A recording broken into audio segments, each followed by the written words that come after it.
Welcome to the Process Podcast. From new agent to broker owner. My name is Travis McClure. This is my co-host, Preston Guyton. Welcome to the Process Podcast. This is Travis McClure and my co-host on this chilly Myrtle Beach morning, Preston Guyton. How you doing this morning, Preston? Good, man. Can't complain. I like your sweater. Thank you. It's nice. Thank you. I feel dapper today in a sweater. Actually have a closing to go to after this. I figured I'd wear a little more than a t-shirt today. Yes. There's a t-shirt under there, though. I have actually the same exact t-shirt you're wearing under this sweater. It's kind of funny. So good thing I wore the sweater. Otherwise we'd be twins. That's good. So jumping into our episode today, talking a little bit, you've been doing Cheplack Digital for about 3 months now. Talk to us real quickly. What is Cheplack Digital for people who don't know what that is? Yeah, we help teams like with lead gen. It's market exclusive, so whatever city they're in, we help them with lead gen. We build out Google AdWords accounts and an account they own. We help with SEO and things, content outlines and things like that. Anything around conversion, like we help with conversion as well. We have a private Facebook group where we share some things in there. You were on there last week. We had ISA, another ISA coach on there with us as well. It's just we generate leads, help companies generate leads, and teach them how to generate leads on their own potentially. Eventually learn, kind of educate them and understand, some of the things that other marketing companies are doing that are kind of hiding from them as well. You know what I love about it? And I'm a huge fan of this. You're teaching people how to fish, yes. Right? Versus just like giving them the fish. If they went to a company and just bought leads, that's not what it is, right? You're teaching them to generate and provide for their own company, which I think is crucial. Yeah, I mean, we're teaching and educating them so they understand it. More so, like a lot of them will look at the numbers and say, "Hey, it doesn't make sense for me to hire somebody in-house to do this. I'd spend more money than what we're paying you." But we're also educating them throughout the process. So if they ever do leave and go to a different company or do it themselves or go to a different company, whatever, they understand enough to understand if they're being taken advantage of, or not being taken advantage of. Yeah, that's outstanding. And I think one of the things we've been talking about, so doing this for 3 months, you've been like fully immersed in this. What are some of your takeaways from working with these other companies? What are some of the things that you've kind of come away with? Well, something I already knew that happens often is marketing companies take advantage of people that don't understand marketing or don't understand lead gen. See it a lot, just from the things that people tell me, "Oh, so-and-so's running this for me and they told me I couldn't do this," or, "I couldn't run my account myself because I don't have an MCC." Things like that, which MCC is where you manage multiple accounts. Any account we're managing with our MCC, we get assigned to a different owner, we get assigned to a company. So, it's things like that. It's just a lot. There's just a lot of lies out there that a lot of them are telling people. And a lot of that's hidden in reporting. Like, when we're building these accounts out, anybody we build it out for can log in and see exactly what we see. Like the AdWords account is in their name, we're an admin and they're the owner, and they could log in at any time and see exactly what we're seeing, from a cost per conversion to how many leads we're generating and all those things. So what I see with a lot of reporting that are provided from companies that run, manage leads for companies, the reporting is a lot different than the actual conversion, right? So a lot of things are hidden in conversion. Like when I think of conversion, when we're setting up, say, a pay-per-click account for your company, conversion to us means that lead is converting. It means it's coming in and you're getting a name, phone number, and email address. Well, within Google AdWords, there's ways you could, conversion could be set up to where it's when somebody lands on a certain page. So what I've seen in a lot of reportings are the conversions they have and the conversions that are in your CRM, which are the leads in your CRM, don't match up. I saw one a couple of days ago. It was showing 24 conversions on the report for the month that the client had. And then when I dug in and looked in their CRM, they had 3. So this was from a lead provider they'd been paying? Yeah, lead provider. So the reporting they were getting, right? So the monthly reporting, they pull it based on conversions. They send it to them. They can log in and see it. But what the client's seeing on the reporting is a lot different than what's actually going into the account. So, when you're looking at that, understand and you're speaking to somebody that's going to generate leads for you, you know, find out when you see conversions, just check to make sure if you don't see the actual AdWords account and you don't see that report, just check what they're giving you in a report and make sure that conversion matches up to leads generated or understand what conversion is. Like a Right. conversion could be they could have a conversion set up as a phone call coming in. So they're counting that as a conversion. Okay. So when you're looking at so this was showing this one report I looked at, it was showing cost per lead at $15, cost per conversion. They were assuming it was a lead. Now, when you say conversion, that's not like a closing or a client. That's just somebody going into your database based on what you paid, Yeah, right? Okay. well, so when it you set conversion, right? You set up conversion goals within AdWords. And that could be a phone call, somebody going to a certain page or whatever it may be.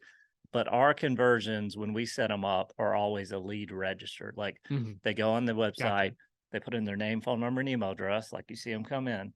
And that to us is a conversion. So when you're looking at reporting, just make sure you understand with the company, whoever you hire, just make sure you understand what conversion is. Like, what do they, when they send you that report and it shows 60 conversions at $15 a conversion or whatever that number Mhm. is, just make sure you understand what does that conversion mean? Like, does that an actual lead coming in, or is that somebody going to a certain page on the website, or is that somebody actually making a phone call in?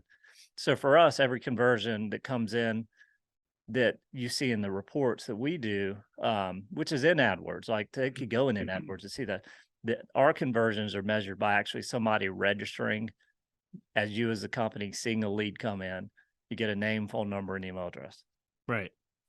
Okay. What other takeaways are you finding from some of these other companies as you work with them? It's a lot of them are trying to get away from the national lead providers that I could go through a laundry list of things that they were never going to do that now they're doing. Or the promises of so many leads being delivered Mhm. and a fraction of them they're getting. So that's what I hear a lot from companies being just shut down. Oh yeah, we're always going to do this, and then they start doing something different. Or they receive a phone call on Monday, hey, tomorrow you're no longer receiving leads. So a lot of these companies have 30, 40, 50% of their revenue was coming from a lot of these lead sources like Right. that. So I just it's what I'm seeing is a trend of more and more people, trying to figure this out on their own or learn to generate, their own leads. And I think in the last 3 weeks, we've actually turned away about 10 people from signing up. That I think will eventually sign up. But the one thing, when I think of lead gen, the biggest sometimes it causes more problems than good. Like I could generate whatever market it is, thousands of leads a month. But if you're not set up from a company standpoint to handle, what does that look like? So, Yeah. what I'm talking about now is like with some of these companies that come on, hey, I've never really done this. I don't have an ISA. So I tell them they really need to work backwards, right? So they need to figure out that conversion piece. Now That you're talking about IS, converting lead to client. yeah, Okay. exactly. Like they need to work on that conversion piece once the lead comes in. So I tell a lot of them take a backwards approach. Let's build out that ISA team, or what does that look like? Because if you have all of a sudden you go from 10 leads a day and you're getting 50, that's going to create more chaos than good. Yeah. So you need to make sure you have that conversion piece ironed out, so you understand, you know, what that looks like as leads come in. Because then you're just wasting money 3 months down the road. You're like, these leads suck, and you cancel. And that's the biggest thing with pay per click I see, or AdWords accounts, or whatever it is. Most companies are not consistent. Mhm. Most companies will do it for a couple months and turn it off. And it's really something that, when you think of it like, think of it like a marathon. I mean, it's something you have to continue to work towards. And it takes time. Yeah. and I think what happens with a lot of companies is they'll set it up, they'll get leads for a little while. They don't have that conversion piece figured out from converting from lead to closing. They end up quitting too soon. Yeah, they say the leads aren't good, but I love that you called out, and I 100% agree. I think agents, a single agent could listen to this and take the same piece of advice. Reverse engineer, Yeah. your business, like, okay, closing table, what did I do to get them there, right? Reverse engineer, you have to make sure you have that system in place of lead comes in. Do I need it? Do I have so many leads coming in that I need an ISA or an ISA team? Maybe you do, maybe you don't. Do I have agents on duty that are calling new leads coming into the database that day?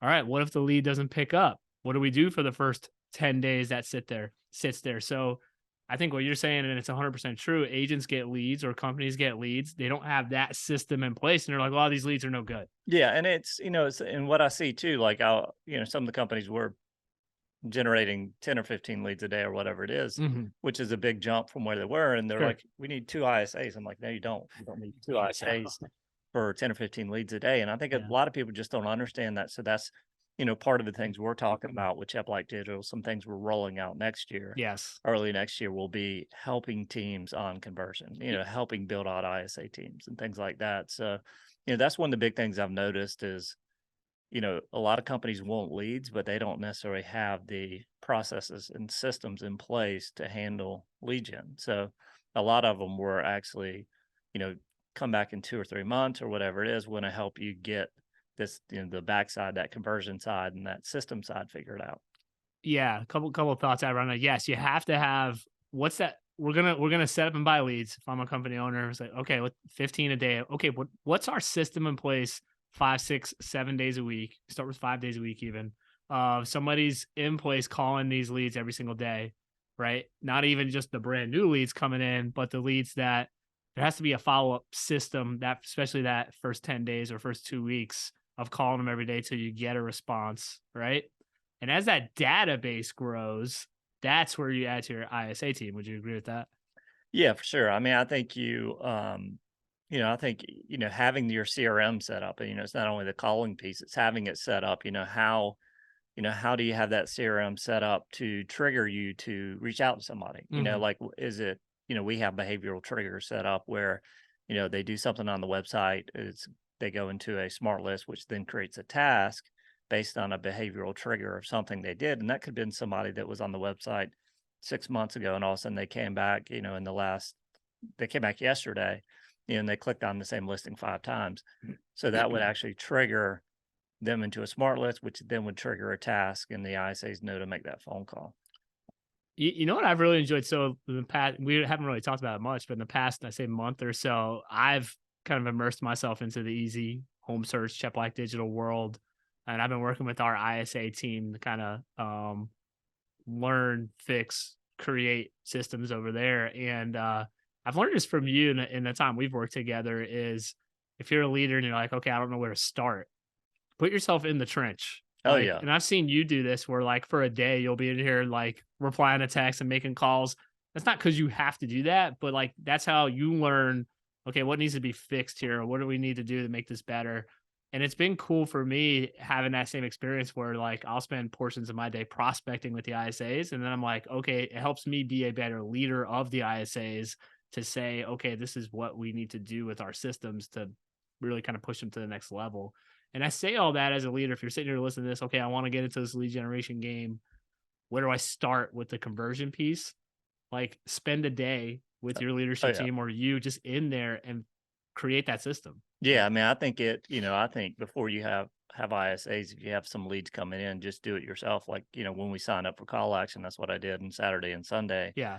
I think for a couple days the following week, over the next week, kind of looked at the system, just made sure, I was answering texts and responding to text myself just to make sure the system made sense for us. And that's what I did. But if you're building something out, the best way to learn, like I'll see companies trying to train ISAs, which have never had an ISA before, and then they've never done it themselves. Mhm.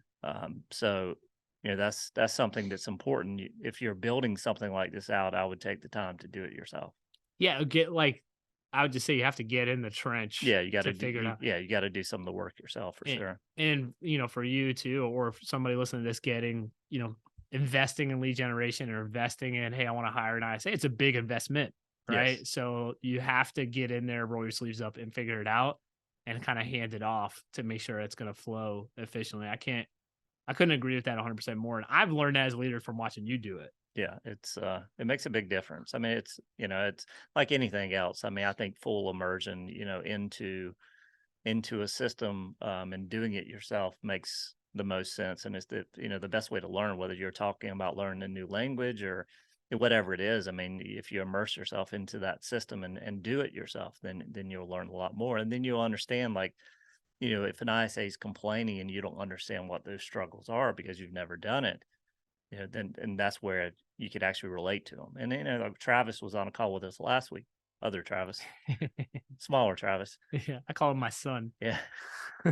Son you had when you were 10. Yeah. Um, is he's making appointments. Like, he's also an ISA coach, Yeah. but he's also an ISA. Like, he's like, I love making appointments. I Yes. talked to him yesterday. I was like, let's grab lunch. He goes, I haven't made an appointment yet today.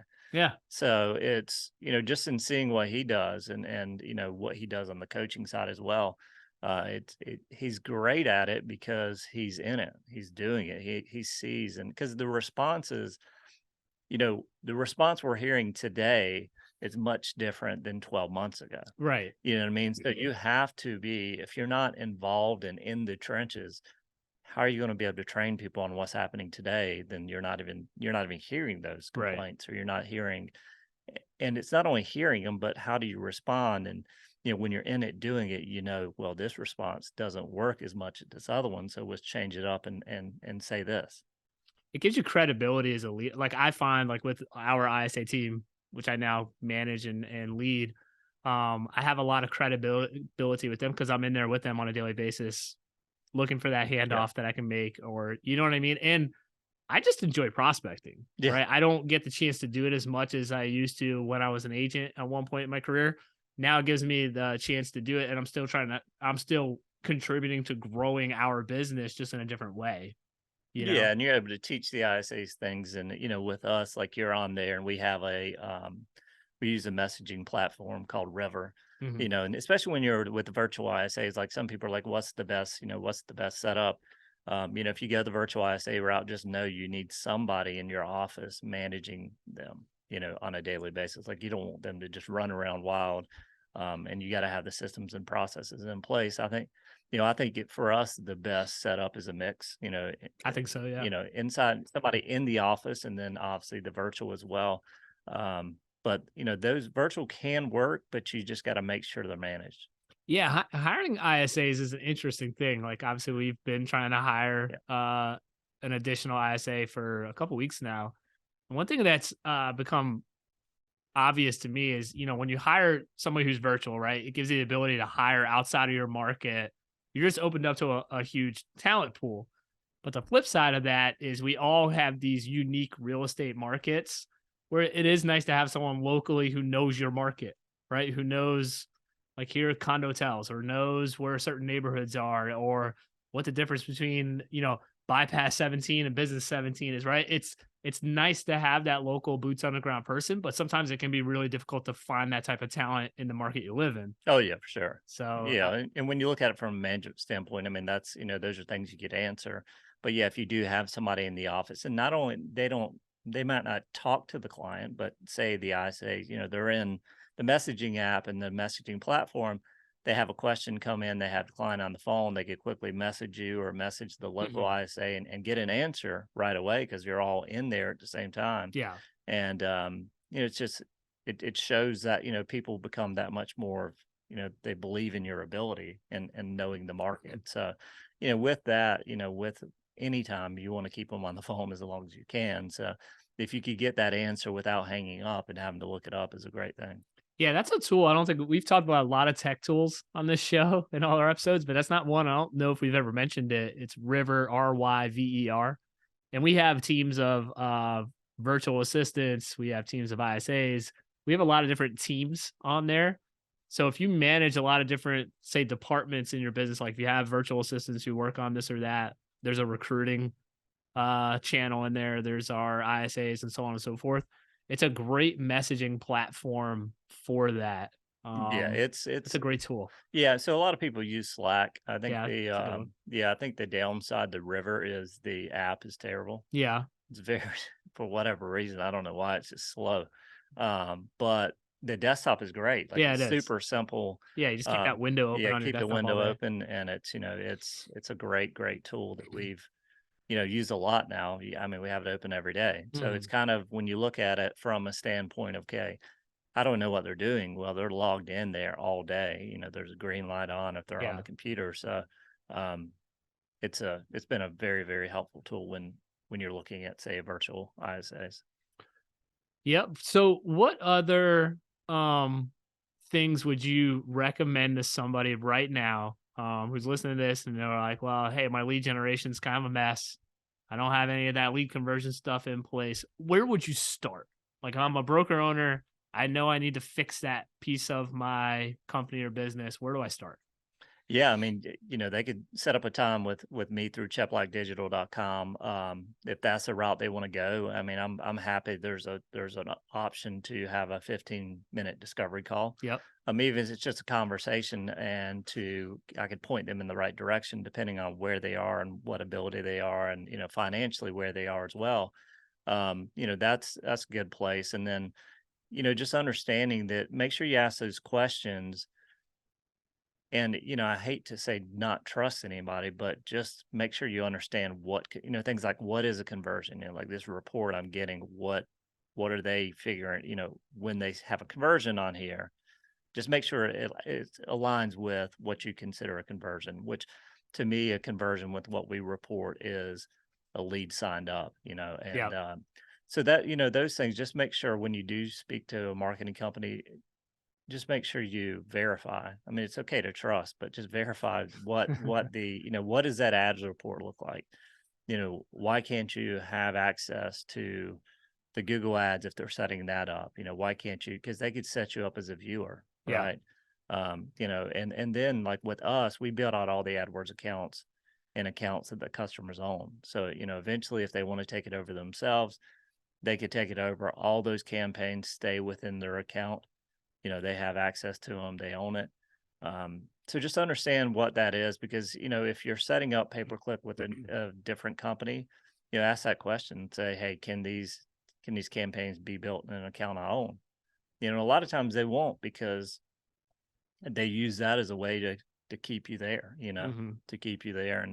And there's great companies out there, but I've seen some things that it didn't alarm me, because I know that, marketing in general, in the real estate world, I've seen a lot of people be taken advantage of. Yeah.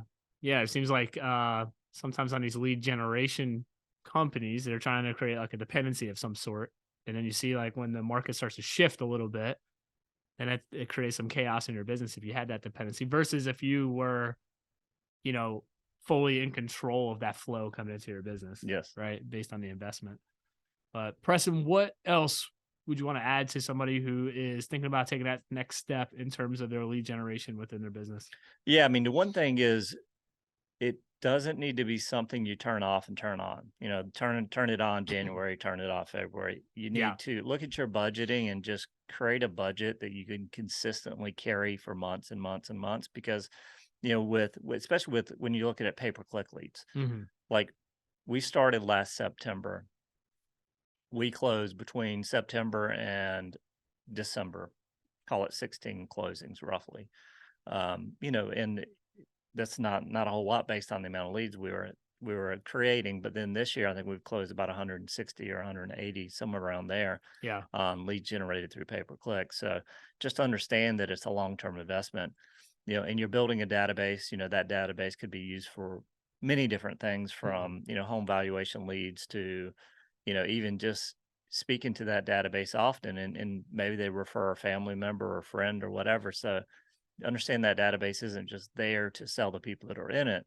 Use that database to get referrals, and ask for referrals and things like that.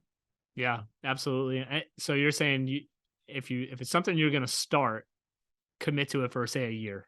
Oh yeah, up leads. front, like Yeah. budget that out. Like, hey, I'm going to spend this per month for 12 months. I'm committed for a year as an investment to see where this takes my company. Yeah, and when you're looking at ROI, just don't look at the ROI based on, okay, this lead came in, I had got 50 leads and I sold one.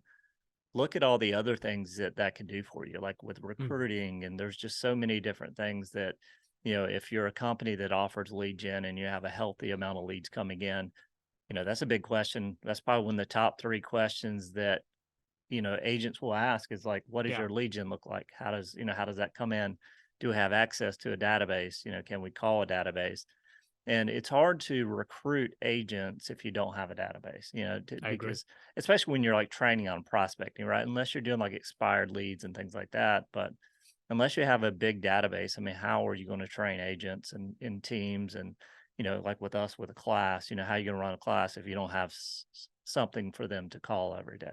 Yeah. Or hire an ISA if Yeah. you don't have someone, because 15 leads is going to take somebody very long to call. Nah, nah.